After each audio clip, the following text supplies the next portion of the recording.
Welcome to the DFS Filmroom Week 10 edition. This week we will break down Randall Cobb's matchup versus the Lions and why we believe he's in for a monster game. It seems the Rodgers-Cobb connection is back with 20 targets over the past 2 weeks coming off the bye. And also with 6.5 yard after catch average, it should be noted that Cobb is still one of the most dangerous receivers when the ball's in his hands. Cobb faces a Lions defense that ranks 30th against the pass, but also gives up 146 yards after catch per game, which is 29th in the league.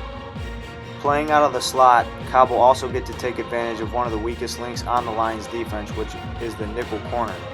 And though the Lions have recently made the switch from Wilson to rookie Quandre Diggs, he has not fared much better.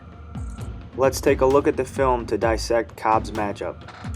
In my opinion, Lions defensive coordinator Teryl Austin is in a catch-22, because if he calls man coverage like you see here, he runs the risk of his DBs getting blown by, which has happened time and time again this season. One more look at man coverage here. This is Quandre Diggs getting beat in man-to-man coverage versus the Seahawks, and that's Cobb's matchup right there getting blown by.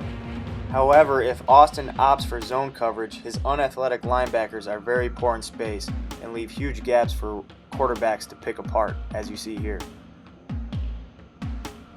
Here's Kelsey getting easy yardage over the middle. When the middle linebacker bites on an inside route, he should just pass off. They're very bad in zone. And here you'll see the nickel to the top get turned around in zone coverage.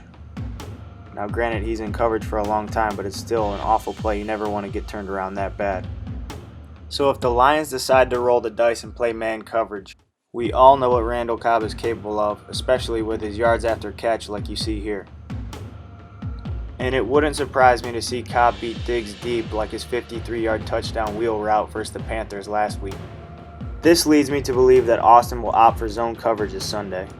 Cobb is maybe even a bigger beast against zone coverage because it allows him to work against unathletic linebackers and get the ball in open space so he can run after the catch. Cobb's high percentage routes out of the slot make him one of the first reads for Rodgers when he recognizes zone coverage, which sets up for plenty of receptions and yak if they decide to play zone. Lastly, the Packers' dangerous screen game made Cobb's ceiling even higher as the Lions' poor angles and poor tackles make them very susceptible to big plays off the screen. So start Cobb with confidence in this potential eruption spot versus the Lions.